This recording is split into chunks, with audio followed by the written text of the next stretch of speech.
Mari kita membaca kitab suci dari Injil Yohanes. Kita membaca dari Injil Yohanes pasal ke-7 mulai dari ayat yang 50. Nikodemus, seorang dari mereka yang dahulu telah datang kepadanya, berkata kepada mereka, apakah hukum Taurat kita menghukum seseorang sebelum ia didengar dan sebelum orang mengetahui apa yang telah dibuatnya? Jawab mereka, apakah engkau juga orang Galili? Selidikilah kitab suci, dari engkau akan tahu bahwa tidak ada nabi yang datang dari Galilea. Saudara-saudara, saya mengulangi sedikit lalu menutup pasal ke-7 dan kita masuk ke dalam pasal 8. Fakta itu fakta. Respons itu respons. Respons terhadap fakta selalu dibubui dengan subjektivitas yang tidak mau mengerti secara menyeluruh. Sesuatu yang benar-benar sudah nyata di hadapan kita, kita tutup mata, tidak mau lihat faktanya. Kita dengan prejudis, dengan subjektivitas mau cari-cari kesalahan. Orang Farisi kira, mereka asumsi, mereka sudah kompak. Mereka kira mereka sudah sama pendapat. Mereka kira mereka telah mendapatkan konsensus untuk sama-sama melawan Yesus Kristus. Tapi mereka semua mempunyai kekurangan satu hal, yaitu kurang objektif dan kurang tenang, kurang menilai secara jauh dan mengerti fakta secara benar. Di antara orang Farisi ada satu orang yang berlainan dengan orang-orang lain, yaitu seorang yang lebih objektif, lebih rendah hati, dan yang pernah pergi sendiri kepada Yesus mencari mengetahui siapakah dan apakah, kenapa Yesus berbuat dan berkata seperti ini. Seperti apa yang kita katakan, pada waktu Yesus bertemu dengan Nikodemus, dia bertemu dengan seorang yang mewakili kelompok yang paling melawan dia. Dan Yesus tidak mengambil kesempatan untuk cari satu rekonsiliasi, untuk menyenangkan Nikodemus, supaya dia bisa menjembatani antara Yesus yang mewakili perjanjian baru kepada konsep perjanjian lama yang sudah dikolotkan, yang sudah dirusakkan oleh orang Yahudi. Yesus mengatakan dengan terus terang ide dan paradigma yang baru. Jika engkau tidak diperanakan pula, engkau tidak akan melihat kerajaan Allah. Jika engkau tidak diperanakan pula air dan roh, engkau tidak mungkin masuk ke dalam kerajaan Allah.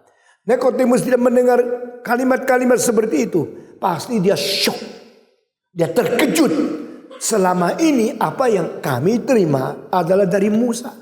Tapi sekarang ada paradigma Yesus Kristus yang begitu berbeda pendapatnya. Lalu dia memberikan pertanyaan-pertanyaan yang hanya mencetuskan kebodohan mereka di dalam hal anugerah perjanjian baru. Dia seorang ahli Taurat.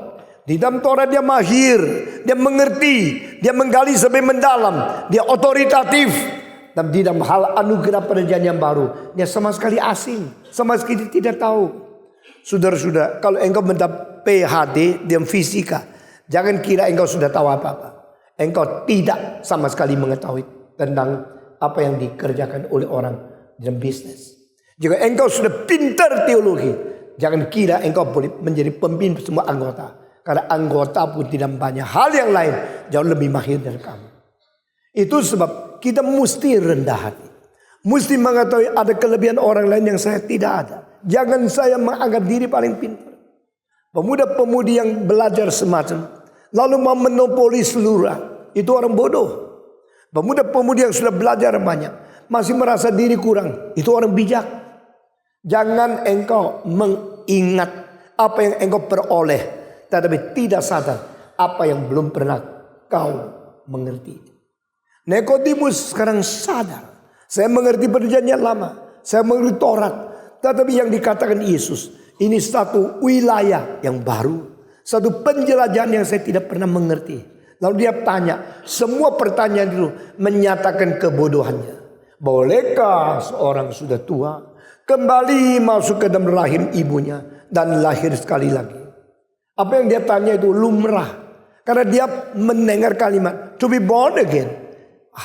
Does mean I should go back to my mother's womb and born once again? Dia tidak salah kan. Pertanyaan berdasarkan pengertian dia. Tetapi Yesus mempunyai paradigma yang berlainan. Berkata, jikalau engkau tidak dilahirkan Roh Kudus dari atas, engkau tidak akan nampak kerajaan Allah. Saudara-saudara, pengertian yang baru selalu membuat shock. Pengertian baru bikin kita tegang. Dan pada waktu kita tegang, tidak bisa menerima perjanjian, perkataan yang baru. Maka selalu kita ambil dua alternatif. Anti dan memelihara kekolotan diri sendiri. Atau buka untuk belajar. Orang-orang Farisi tidak ada satu yang buka. Tidak ada satu yang rendah hati. Kecuali Nikodemus. Karena dia pernah datang sendiri mendengar kalimat Yesus Kristus. Itu sebab pada orang-orang Farisi sekarang membenci Yesus. Berusaha mengadili Yesus.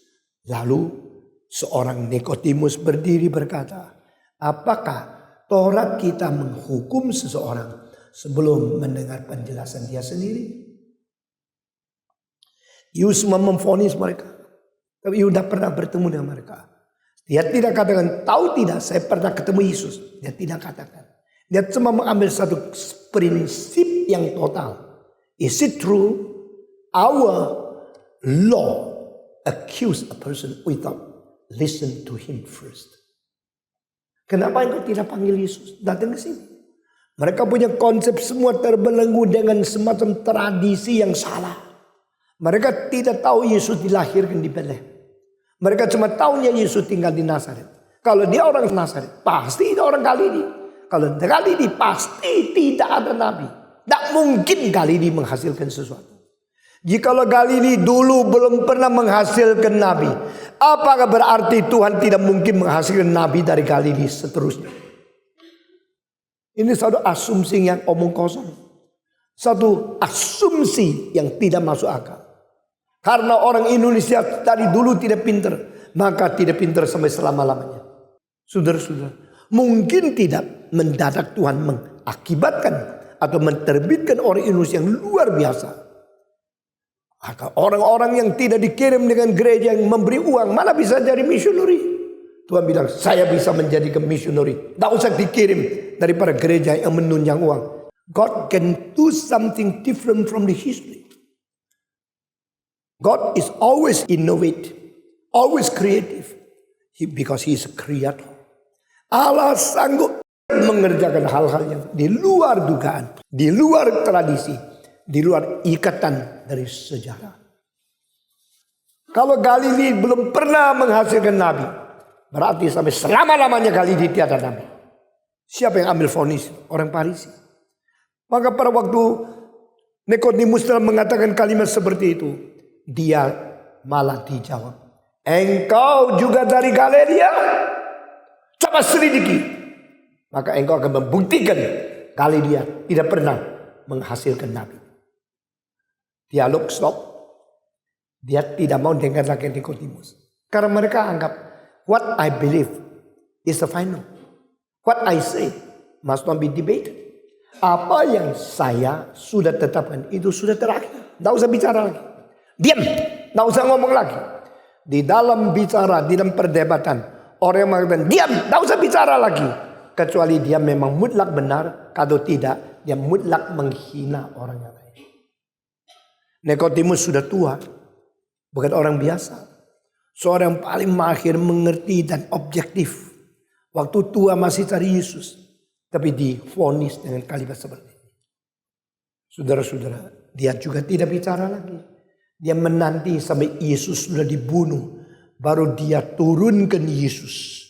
Ikut di dalam memberikan penghormatan terakhir. Mengkuburkan Yesus. Sesuai dengan kehormatan yang dia nyatakan kepada Yesus Kristus. Selesai pasal 7. Sekarang kita masuk ke dalam fase ke-8. Mari kita membaca bersama-sama. Lalu mereka pulang. Masing-masing ke rumahnya. Tetapi Yesus pergi ke Bukit Zaitun. Pagi-pagi benar. Ia berada lagi di bait Allah. Dan seluruh rakyat datang kepadanya. Ia duduk dan mengajar mereka. Maka ahli-ahli Taurat dan orang-orang Farisi membawa kepadanya seorang perempuan yang kedapatan berbuat zina. Mereka menempatkan perempuan itu di tengah-tengah, lalu berkata kepada Tuhan Yesus, Rabi, perempuan ini tertangkap basah ketika ia sedang berbuat zina. Musa di dalam hukum Taurat memerintahkan kita untuk melempari perempuan ini yang demikian. Apakah pendapatmu tentang hal ini? Mereka mengatakan hal itu untuk mencobai dia, supaya mereka memperoleh sesuatu untuk menyalahkannya. Tetapi Yesus membungkuk lalu menulis dengan jarinya di tanah. Dan ketika mereka terus menerus berkata kepadanya, ia pun bangkit berdiri lalu berkata kepada mereka, barang siapa di antara kamu tidak berdosa, hendaklah ia yang pertama melemparkan batu kepada perempuan itu. Lalu ia membungkuk pula dan menulis di tanah. Semua membaca. Tetapi setelah mereka mendengar perkataan itu, pergilah mereka seorang demi seorang, mulai dari yang tertua. Akhirnya tinggal Yesus seorang diri dengan perempuan itu yang tetap di tempatnya. Lalu Yesus bangkit berdiri dan berkata kepadanya, hei perempuan, di manakah mereka? Tidakkah seorang yang menghukum engkau? Jawabnya, tidak ada Tuhan. Lalu kata Yesus, aku pun tidak menghukum engkau. Pergilah dan jangan berbuat dosa lagi mulai dari sekarang. Salah satu bagian Alkitab yang paling menyentuh hati manusia, yaitu Yohanes pasal 8. Di dalam pasal ini kita melihat kelemahan manusia, kejahatan orang yang memusuhi, dan cinta kasih Kristus yang tidak terduga. Semua tertenun menjadi satu. Mengapa dari tiga segi ini? Di dalam dunia adakah masyarakat yang tidak pernah menemukan orang berzina? Tidak ada. Justru yang berzina di atasan. Yang berzina kepala-kepala suku yang paling kaya. Tapi tidak ada orang berani menangkap. Artinya hukum tinggal hukum. Fakta tinggal fakta. Yang mengatakan tidak boleh sendiri melakukan. Dan mereka tidak ada satu penyelesaian yang sungguh-sungguh boleh merubah masyarakat. Di seluruh dunia, di seluruh pelosok, seluruh masyarakat, dari suku yang berbeda, kebudayaan berbeda, benua yang berbeda, hampir sama dosanya. Cuma bedanya hukum. Di sini hukum keras mengatakan tidak boleh, di seluruh mengatakan boleh. Bedanya apa? Bedanya tertangkap atau tidak tertangkap. Bedanya yang melakukan itu berkuasa atau tidak berkuasa. Kalau yang melakukan itu tidak berkuasa, bahaya sekali. Kalau yang melakukan itu berkuasa beruang, maka gampang sekali. Dia dengan uang tutup mulut, dan uang beli hati orang lain, dan uang merubah situasi sehingga tidak terbongkar, tidak ketahuan. Saudara-saudara, inilah manusia. Kalau betul-betul seorang tidak setuju ada korupsi, mesti dia memperpanjang pengertian itu menjadi global. Ini seperti dalil daripada etika Immanuel Kant. If you do not want something happen in anybody, you should let this kind of restriction be done in every place in the world. Kalau engkau tidak inginkan sesuatu terjadi, engkau harapkan ini menjadi dalil universal. Barulah engkau jujur mencintai akan kebajikan. Tetapi di dunia ini bukan demikian. Di dunia ini tidak ada kerajaan Allah. Di dunia tidak ada keadilan yang sejati. Di dunia banyak hal yang sangat tidak mungkin kita percaya secara universal. Saudara-saudara, orang Israel tahu tidak boleh berzina. Karena itu hukum ketujuh, jangan berzina. Ini diajarkan oleh Musa mulai dari gunung Horeb sampai zaman Yesus. Sudah lebih 1500 tahun. Jikalau ada orang berzina, tangkap dia. Kalau tangkap basah berarti bukti sudah ada. Kalau bukti sudah ada, jangan melepaskan dia. Boleh lempar batu supaya dia mati. Saudara-saudara. Maka mendadak waktu Yesus datang ke dalam bait Allah mengajar orang. Ada orang Farisi membawa seorang perempuan yang ditangkap basah waktu dia berzina. Lalu datang kepada Yesus berkata, Rabi, menurut Musa, perempuan seperti ini harus dilempar sampai mati dengan batu. Bagaimana pendapatnya? Saudara perhatikan ya. Yesus mengajar di bait Allah. Apa artinya? Yesus mengetahui bahaya. Tapi Yesus tidak play safe. Yesus tidak berusaha mengamankan diri di dalam situasi sejahtera sehingga tidak mengalami bahaya. Yesus adalah orang yang tuntas mengerjakan segala sesuatu sesuai apa yang harus dikerjakan yang dipimpin oleh Tuhan. Dia tidak akan berkompromi. Orang seperti ini sudah hampir tidak ada di dunia. Semua orang lihat angin. Angin dari timur, dia menghadap ke barat. Sehingga dia boleh didorong oleh angin. Tidak usah terlalu tenaga banyak yang dibuang oleh dia. Dia berusaha mencari. Kalau di dalam dunia ini mayoritas adalah berpendapat apa. Dia berusaha menyesuaikan diri dengan pendapat mayoritas. Supaya boleh dipilih. Khususnya politikus-politikus. Semua munafik. Semua pura-pura. Semua pakai topeng. Dan semua menginginkan sendiri mendapatkan status yang tinggi. Lebih dari menginginkan negara bisa menjadi kaya. Bisa menjadi kuat. Saudara-saudara, setiap kali pada waktu pemilihan umum sudah dekat. Saya melihat topeng orang mulai main. Banyak orang mulai mengatakan kalimat yang berlawanan dengan pendapat pendirian mereka sebelumnya. Kenapa? Karena sekarang dia ingin mendapatkan sesuatu kedudukan, posisi baru untuk diterima oleh mayoritas rakyat. Dan di situ teori-teori berubah-berubah. Karena mereka memperalat segala situasi, kondisi masyarakat untuk menguntungkan diri. Yesus tidak. Pada waktu itu Yesus tahu di bait Allah banyak musuhnya. Yesus tahu dia begitu ketat akan dibunuh. Dia tetap mengajar di bait Allah. Jesus never played safe for himself. He was so honest to do the will of God. So willing to sacrifice himself. So courageous to face all kind of danger. Semua kebaya dihadapi. Dia tidak perlu minta pertolongan orang lain. Dia tidak perlu ada sesuatu kelompok yang menjaga baru dia berani. Dia menghadapi semua secara sebatang kara. Waktu Yesus mengajar di bait Allah, ada orang datang kepada dia dan membawa seorang perempuan yang ditangkap basah waktu berzina. Waktu sudah ditangkap, dibawa kepada Yesus Kristus. Lalu tanya satu pertanyaan. Pertanyaan itu bukan mau jawaban. Pertanyaan itu mau menjatuhkan Yesus. Saudara perhatikan, kalau ada orang tanya sama kamu, kelihatan rendah hati, engkau senang, aduh bu, saya boleh jadi guru. Enggak loh. Dia setelah tanya, engkau menjadi tawanan, bukan menjadi guru. Engkau menjadi orang diperalat, bukan menjadi guru. Saya semenjak 1961, saya menjawab pertanyaan-pertanyaan dengan berani. Waktu itu cuma umur 21. Lalu ada seorang doktor teologi di Los Angeles. Dia dengar Stephen Tong mau datang ke Los Angeles dan mau memberitahu bab, dia marah sekali. Dia bilang anak muda ini terlalu sok.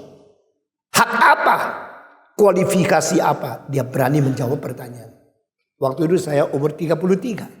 Saya sudah menjawab pertanyaan ribuan setiap tahun.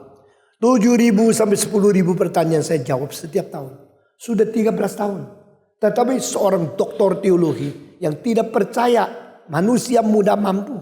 Tidak percaya anak muda bisa. Dia marah dengan panitia. Nanti kalau saya datang, saya uji dia. Dia bisa jawab atau tidak. Saudara-saudara, saya tidak tahu.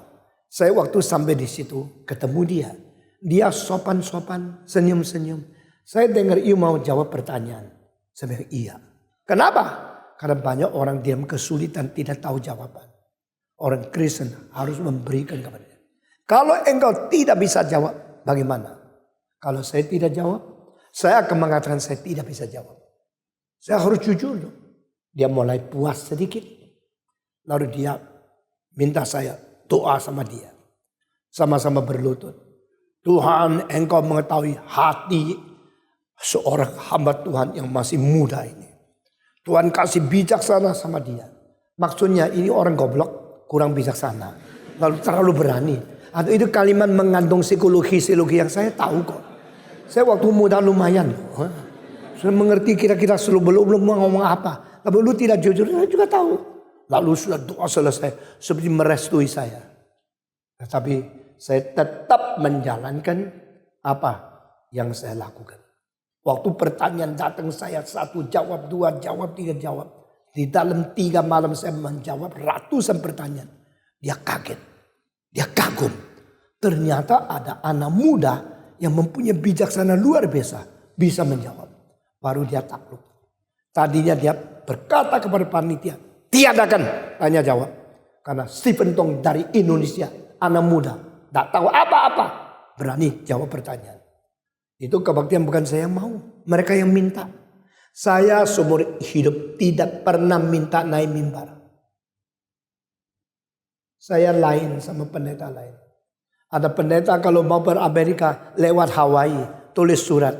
Sambil lewat, kasih saya kesempatan khotbah untuk membagikan anugerah Tuhan. Tak jujur. Bukan membagikan anugerah Tuhan. Untuk kesempatan boleh menonjol diri di situ. Saya tidak pernah begitu. Karena kesibukan saya terlalu besar. Saya tidak pernah minta. Lalu Iu sudah minta.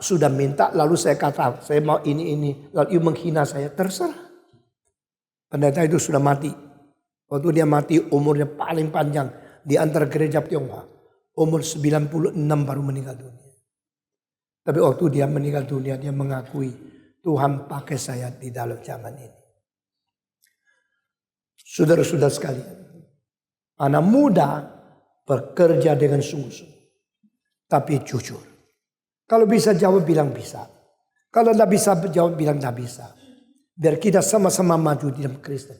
Tapi tidak boleh ketakutan orang tidak mendapat pertolongan kita. Lalu lebih baik sama sekali tidak jawab. Supaya kelihatan safe. Itu terlalu mencintai diri. Bukan mencintai Tuhan. Maka saya akhirnya menganalisa orang yang tanya. Selalu motivasinya berbeda-beda. Ada orang tanya karena jujur mau tahu jawaban. Ada orang tanya memperalat jawabanmu untuk menjadi topeng dia sendiri. Menjadi tameng dia sendiri. Kalau orang bilang, kenapa lu udah begini? Itu bukan dari saya, dari Stephen Tong. Kalau salah, you yang tanggung. Ada orang menanya untuk memakai engkau menjadi meriam. Menyerang orang lain. Dia sendiri mau mengatakan, itu tidak boleh. Dia katakan, Stephen Tong bilang tidak boleh. Jadi kamu yang dijadikan tameng, kamu yang dijadikan meriam. Itu sebab sekarang kalau saya menerima satu pertanyaan. Begitu baca selesai. Di dalam 2 detik saya harus menetapkan. Kenapa dia tanya? Efek sampingan itu apa? Pengertian dia sampai di mana? Tujuan tanya dapat jawaban mau diperalat kemana? Setelah beberapa pertanyaan saya sudah sadar. Baru saya mulai jawab. Ada orang tanya sesuatu yang dia tidak mengerti apa yang ditanya. Ada orang menanya supaya orang tahu kalau dia pintar juga. Ada orang sudah tanya tidak mau jawaban pergi. Kurang ajar. Saya ketemu seorang perempuan. Di mana? Di Portland. Nah saya tahun 73 ke Portland 1 kali. Sampai sekarang belum pernah kembali. Sudah 37 tahun tidak pernah kunjungi Portland. Tapi saya ingat ada seorang perempuan. Tanya. Saya bilang silakan tenang. Saya jawab. Dia bilang saya sudah tanya. Sekarang saya tidak ada waktu dengar. Saya mau pergi. Saya terus tanya. Kalau begitu buat apa lu tanya? Kamu tanya terus mau pergi. Buat apa tanya? Saya menyesal membaca pertanyaanmu. Dia cuma kasih tahu orang lain dia hebat. Bisa tanya gini. Lalu dia tidak mau jawaban. Jadi orang tanya itu banyak motivasi yang berbeda-beda. Sebagai hamba Tuhan harus cerdas. Harus mengerti motivasinya apa. Yesus juga di dalam Yesus Kristus pelayanannya. Banyak tanya jawab yang dilayani. Nah ini salah satu pertanyaan yang paling kurang ajar. Karena motivasinya jelek sekali. Hei Yesus, Musa berkata, kalau mendapatkan seorang berzina, lempar dia sampai mati dengan batu. Sekarang kita sudah mendapatkan seorang perempuan yang ditangkap basah waktu dia berzina. Boleh gak kita melempar dia supaya dia mati? Yang menanya selalu ingin jawabannya singkat. Tapi jawaban saya selalu rumit. Maka orang yang tanya tidak sabar. Pokoknya boleh enggak? Ayo jawab, yang lain tidak usah. Boleh enggak? Lempar batu, boleh enggak? Kalau mau jawab gampang kan? Yesus bilang, boleh. Biar langsung mati dia. Kalau Yesus bilang, tidak boleh. Ya sudah. Berarti Yesus tidak taat sama Taurat. Jadi itu jawab boleh, salah. Jawab tidak boleh, salah. Kenapa kalau Yesus jawab, boleh bunuh dia? Salah. Karena salah terhadap diri Yesus sendiri. Jesus say, I come to save, not to condemn. Aku datang untuk menyelamatkan, bukan untuk menghakimi. Sekarang orang ini sudah ditangkap basah di dalam perzinahan. Engkau berani bilang tidak boleh? Kalau Yesus bilang tidak boleh, berarti Yesus melawan kitab suci, melawan hukum Taurat. Kalau Yesus bilang boleh, melawan diri karena datang mau menyelamatkan, bukan mau menghakimi. Jadi sulit untuk menjawab. Jawab A, salah. Jawab B, salah. Nah jawab, salah. Jawab, juga salah. Ini namanya serba salah. Maka Yesus tulis di atas tanah. Tulis apa? Saya tidak tahu. Dan tidak ada orang tahu. Cuma waktu saya umur 9 dengar seorang pengkhotbah. Yesus tulis di tanah. Tulis 2 kalimat. Kemarin Tuhan sudah kasih tahu sama saya. Kalimat itu kalimat apa? Saya langsung buka mata. Wah, ini pendeta herannya. Dapat wahyu baru. Wah. Nah, saya juga ingin mempunyai pengalaman kayak dia. Bisa tahu. Dan dia mengatakan kalimat pertama. Taurat datang mematikan manusia. Kristus datang menyelamatkan manusia. Boleh juga ya. Tapi yang tidak boleh itu apa? Kemarin Tuhan kasih tahu dia. Itu yang saya tidak tahan. Kenapa Tuhan sering kasih tahu sama kamu kemarin malam. Sampai pagi ini Tuhan tidak kasih tahu sama saya. Dan itu tidak bisa diandalkan. Tidak bisa dipercaya. Nah, kalimatnya lumayan. Karena sinkron dengan seluruh cerita yang ada di situ. Tetapi saya tidak terima sama dia. Saudara-saudara. Yesus tulis apa? Tidak tahu. Alkitab tidak kasih tahu. Ya sudah tidak usah tahu. Yang Alkitab tidak kasih tahu. Engkau mati-matian tahu. Pasti tahu salah. Tahu salah-salah. Merusak imanmu. Dan mengganggu orang. Dan memberikan jawaban yang menyeleweng. Tidak usah tahu. Yesus tulis sesuatu. Tulis apa saya tidak tahu. Tapi inilah satu-satunya tempat yang mengatakan Yesus bisa tulis. Karena dia tulis. Dan dia tulis. Dia bicara. Dia kerja semua. Penuh bijaksana yang tidak ada satu titik pun yang tidak konsisten dengan titik yang lain. Ini bedanya pendiri kekristenan. Yesus Kristus. Dia tidak pernah mengatakan sesuatu yang dia melawannya sendiri. Maka Yesus Kristus satu-satunya yang benar-benar universal. Dengar baik-baik dan rindulah akan firman Tuhan. Apa yang kabarkan kepada saudara? Saudara hampir di dalam kekuatan sendirimu tidak menemukan di buku apa-apa. Saudara-saudara. Nah ini adalah perbedaan yang besar sekali. Saudara-saudara sekalian. Pada waktu Yesus menulis.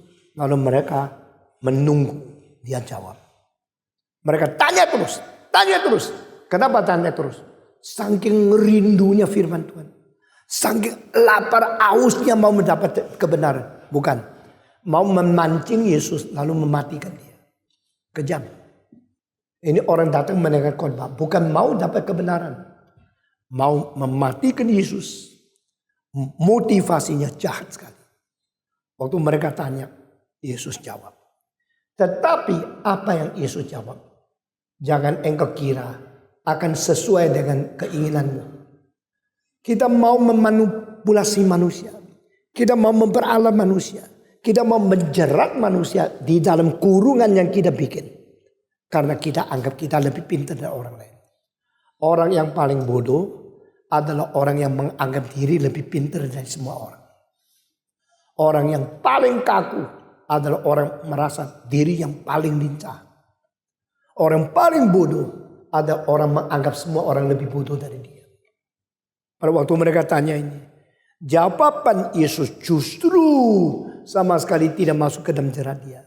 Dan Yesus menjawab, siapa di antara kamu yang tidak berdosa? Lempar batu pertama untuk matikan dia. Kalimat keluar dari mulut Yesus begitu segar, begitu bijaksana, begitu di luar dugaan manusia. Lalu menjadi rangsangan inspirasi untuk introspeksi manusia terhadap diri sendiri. Saudara-saudara, saya mau tanya, perempuan ini tangkap basah.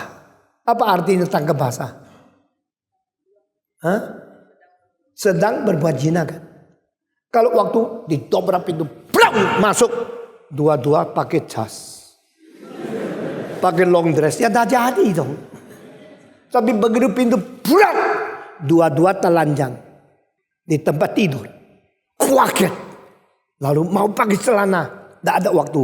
Karena sudah ketahuan. Ayo, lagi apa ini? Itu namanya tangkap basah.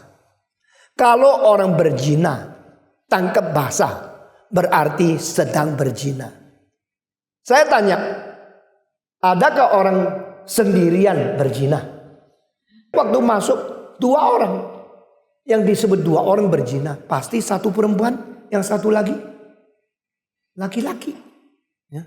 Kalau 2-2 laki-laki itu homo. 2-2 perempuan itu lesbian. Kalau sedang berzina zaman itu berarti laki-laki dan perempuan dua-dua melanggar hukum kesucian pernikahan. Dan mereka bersetubuh di luar Taurat, di luar hukum. Namanya tangkap basah. Saya mau tanya, orang yang menangkap perempuan ini, apakah mereka betul-betul mentaati agama Musa? Betul-betul mencintai akan kesucian seks? Tidak. Mereka menangkap karena mereka cuma berani sama perempuan. Mereka tidak berani sama laki-laki. Walau sudah tangkap, yang laki itu tangkas. Cepat, langsung pakai celana lari. Perempuan mau pakai, waktunya double. Benar. Mesti pakai bawah, mesti pakai atas. Pasti double tuh. Ya. Nah saudara-saudara, karena perempuan lebih repot pakai baju, pakai BH, pakai rok, macam-macam. Laki-laki pakai celana dalam, lari keluar. Loh kenapa pakai celana dalam? Terlalu panas. Gampang jawabannya. Tapi perempuan tidak bisa. Kebudayaan itu menuntut perempuan lebih sopan. Kalau perempuan cuma pakai celana dalam, itu dia agak orang gila. Kalau laki-laki, laki kerja berat. Dan perbedaan begini, maka mereka waktu tangkap basah cuma tangkap 1 orang. Itu namanya ketidakadilan sosial. Itu namanya menghina perempuan. Itu namanya diskriminasi. Jadi di hal ini, orang yang mau menuduh orang lain berdosa sendiri sudah berdosa. Banyak orang selalu itu berdosa, itu berdosa. Waktu dia menuding, dia sendiri sedang berdosa, dia tidak sadar. Maka Yesus tidak mau jawab. You jangan mempermalukan diri sendiri. Waktu kau tangkap basah perempuan ini, kau sudah meloloskan pria, kau sudah berdiskriminasi. Engkau sudah melawan keadilan, engkau sudah berhati jahat, dan engkau menghina separuh dari umat manusia.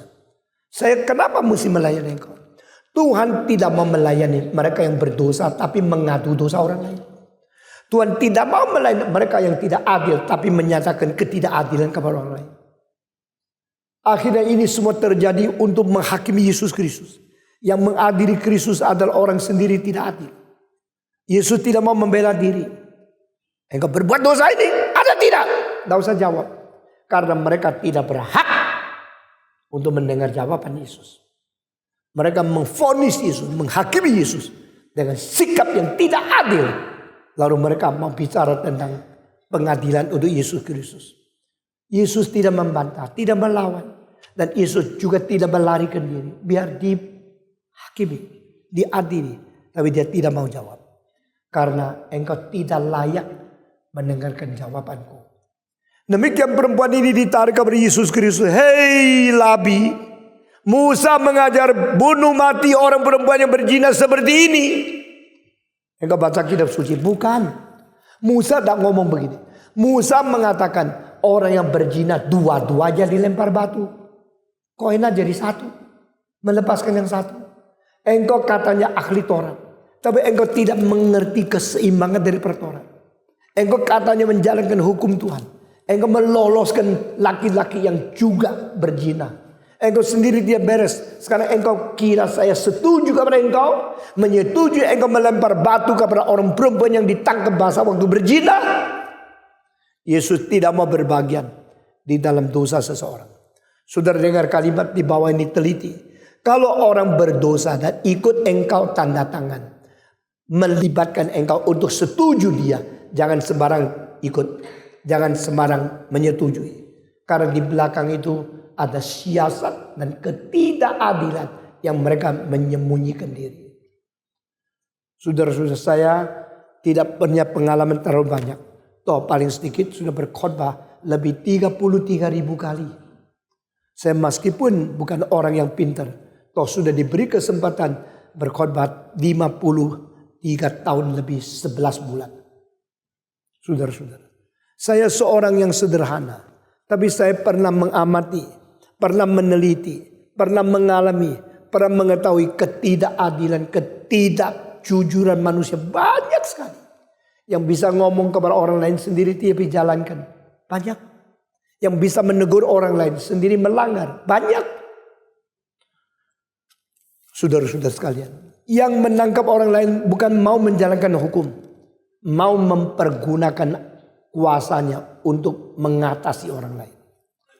Puji Tuhan. Selama hidup ini saya melihat jelas.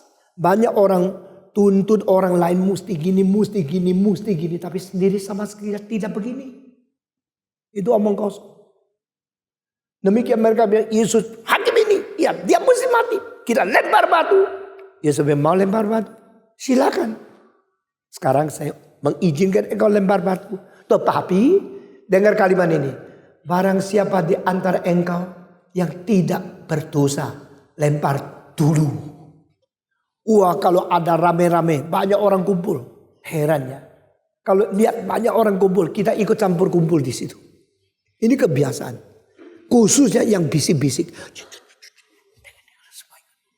Kalau ada orang bisik-bisik. Pasti banyak orang ikut mau dengar. Tapi ada orang ribut-ribut. Pasti banyak orang lari-lari nanti kena saya. Nah sekarang orang mau menghakimi orang. Wah perempuannya cantik. Badannya mengiurkan. Mukanya seksi. Sekarang mau dilempar batu. Kasihan dong. Tapi ini lucu. Ini tidak ada kesempatan melihat. Melihat seorang yang begitu cantik. Akan dilempar sampai mati. Mari kita ayo lihat. Ayo lihat. Semua datang melihat. Yesus bilang mau lempar. Silakan. Siapa yang belum pernah berbuat dosa. Lempar dulu. Mereka sudah ambil batu. Waktu mau melempar. Siapa yang belum pernah berbuat dosa. Lempar dulu. Kemarin buat baru zina. Kalau sudah mendapatkan suara Tuhan yang tajam menegur. Tangannya menjadi tidak kuat. Mau melempar. Gemeter dulu mana bisa letak. Batunya jatuh. Jatuh. Semua jatuh. Mereka bukan orang yang suci. Mereka adalah orang yang sendiri tidak suci. Tapi menghakimi orang yang tidak suci. Waktu Tuhan bekerja. Lalu pertobatan harus dari engkau terus. Mengapa kita tuntut orang lain harus begitu. Tapi sendiri tidak. Ini prinsip yang penting diajar oleh Yesus. Moral influence start from you yourself to be the example. Saudara mau orang lain baik. Dirimu jadilah orang baik terlebih dahulu. Oke? Maukah engkau sendiri menjadi teladan. Baru menuntut dari orang lain. Ini sesuai dengan etika Konghucu. Start from you yourself first. And then influence comes out from you to others. Ini semua adalah golden rule. Ini semua adalah contoh terbaik. Jikalau engkau mau orang menghormati engkau, hormatilah orang lain terlebih dahulu. Jikalau engkau mau dikasihani, penuhlah kasihan kepada orang lain terlebih dahulu. Jika mau engkau seluruh dunia semua rendah hati, engkau sendiri rendah hati terlebih dahulu. Guru yang baik adalah guru yang penuh pengertian kelemahan murid-murid, lalu berusaha menolong mereka. Guru yang tidak baik adalah diam, tidak boleh goyang, semua diam. Padahal yang paling tidak diam dia sendiri. Dari kecil yang paling nakal dia sendiri. Waktu dia jadi murid, dia nakal merajalela. Setelah dia guru, tidak boleh orang lain nakal. Itu guru apa itu? Itu guru menipu diri, menipu orang lain. Berapa banyak anak waktu muda nakalnya luar biasa. Setelah jadi guru, tidak boleh orang lain nakal. Seperti dia itu wibawa, mengvonis, menghakimi semua orang yang bersalah. Yesus tidak demikian. Yesus mengetahui kelemahan manusia. Yesus mengetahui perzinahan itu adalah sesuatu hal yang sudah melanda dunia. Dan saya sekarang datang bukan menghakimi. Saya mau berusaha menolong engkau keluar dari perzinahan. Menolong engkau sadar jangan berzina. Menghasilkan engkau mempunyai kesadaran introspeksi sendiri. Maka barang siapa menghakimi orang lain, biar dia sendiri harus menghakimi diri sendiri terlebih dahulu. If you never sin, you throw stone on her first. Kalimat itu sudah keluar.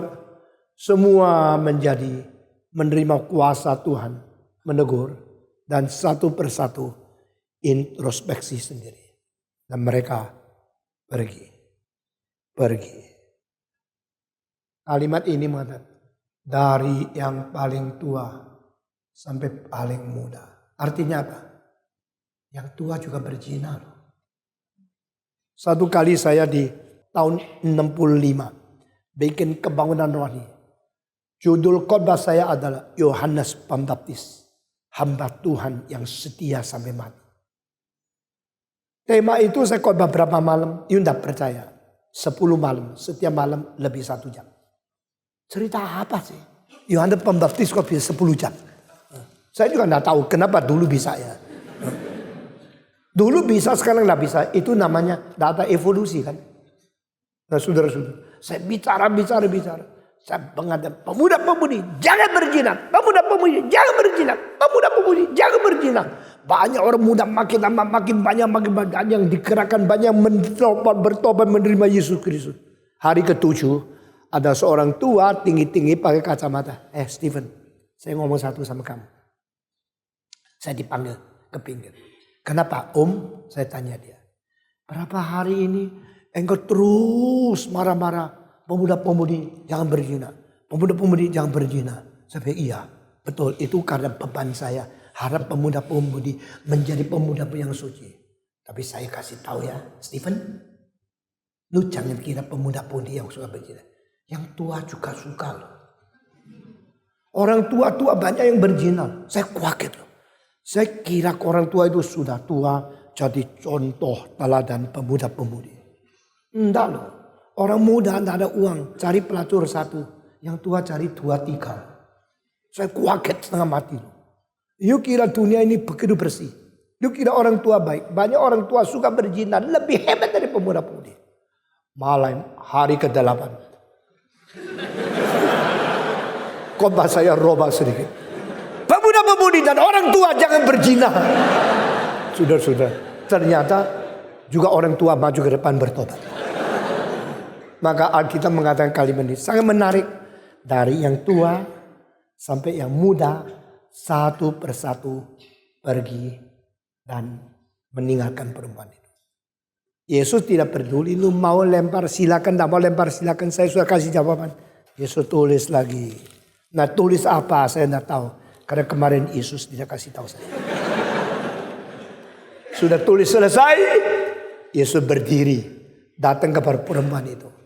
Tidak ada seorang yang menghukum engkau. Saya minta saudara bayangkan.